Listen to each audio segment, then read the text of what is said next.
Okay, well, we are here with the gorgeous guest of honor, Dorivee, and her sister, Mickey.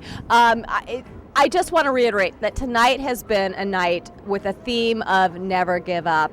And hearing Dorivee speak and the traumas that you've been through and the struggle you've been through with surviving cancer has been unbelievable, and I'm so inspired by you. Can you tell us a little bit about your story, a little bit about your background and why tonight happened? Well, first of all, my name is Dorivee. I'm a stage 4 cancer survivor. It's been over 10 years that I've been fighting. This is my 4th time, actually. It's been quite good for me. It's been a quite good year. Since I was diagnosed stage 4. I started being stage 1, then I went to stage 2, then I jumped to stage 4 last year. I was given three months to live, and I was hospitalized. I couldn't move. I was in so much pain, and my doctor sent me back home. And he says, we're going to start off chemo. We're going to get going and see how it goes. But I don't promise you anything. So, I went back home. I started praying. I started doing it and getting closer to God, having a relationship with God. And after 8 days, I got up and walked. And I walked into my doctor's office with my high heels. And he was shocked. He couldn't even believe it. This is why I do what I do. And I love what I do. And ever since then, I haven't had one pain on my body. Thank God. The night that we have tonight is very inspiring to others because, sometimes life throws things at you that people doesn't feel so strong about it and they just give up. And you know what? It's always a light at the end of a tunnel. It's always a light at the end of the tunnel. You never give up. Yeah, something I loved, that resonated with me in your speech was you said, when you have cancer, there are days that you want to not only give up, you think about committing suicide. And it resonated with me because I get it. I just think when you're feeling that low and that bad, I can understand that would feel like an option.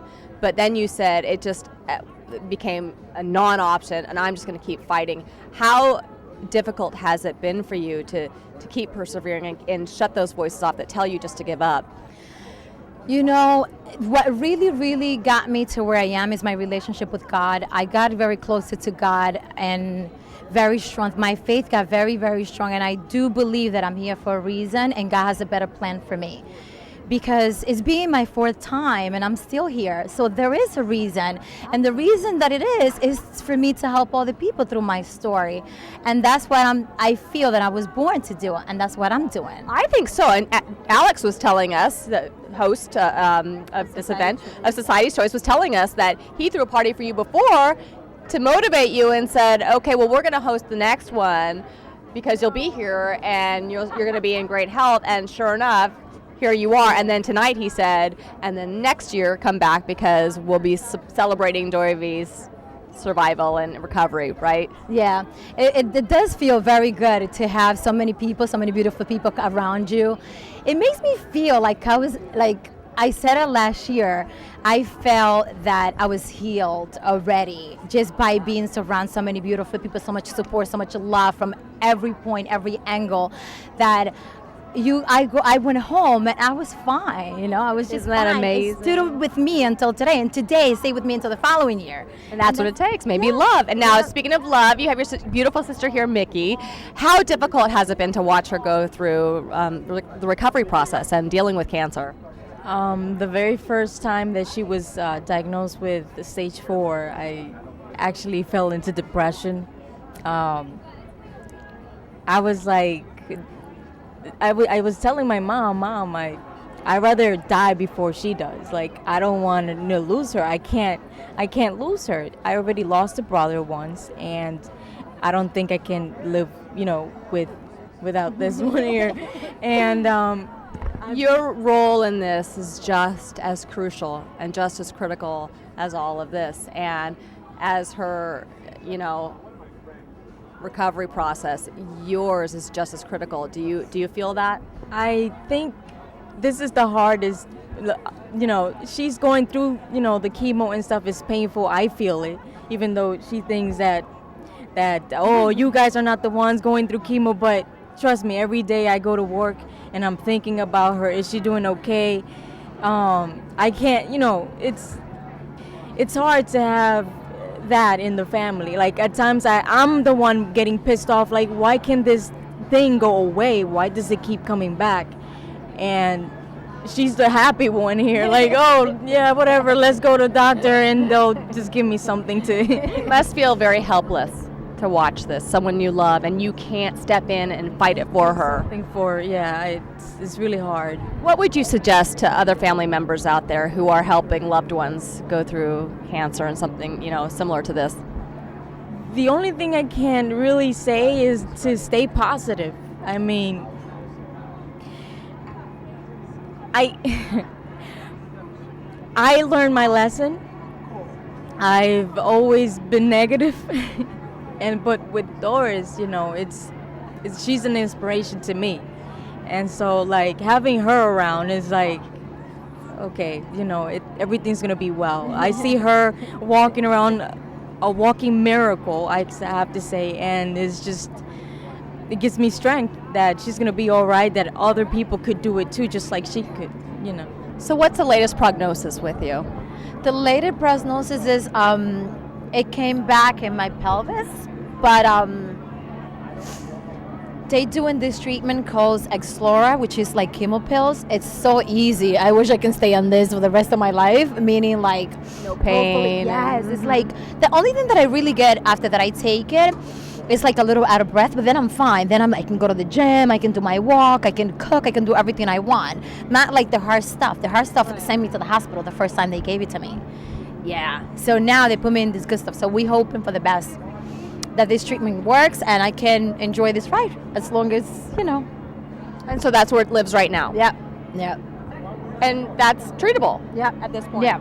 It is Wow. treatable. They say it's incurable, but I don't believe that. You know, incurable means for the doctor. For me, incurable means incurable. Inside, you can cure it. So everything I do, I have a regimen. I eat very healthy. I do my juicing. I do my green juice. I don't eat sugar. I don't drink alcohol. I keep myself and I have everybody in my house. Everybody's on a diet because I'm like, you guys cannot go through what I'm going through. Nobody eat white rice. Nobody eat fried food. Everything that we buy in my house, everybody's eating. I have them not eating chicken. I have them not eating meat. So we all on the same regimen. And do you feel healthier? I do at times. You're like, why is she making me do this? Starving all the time, because like.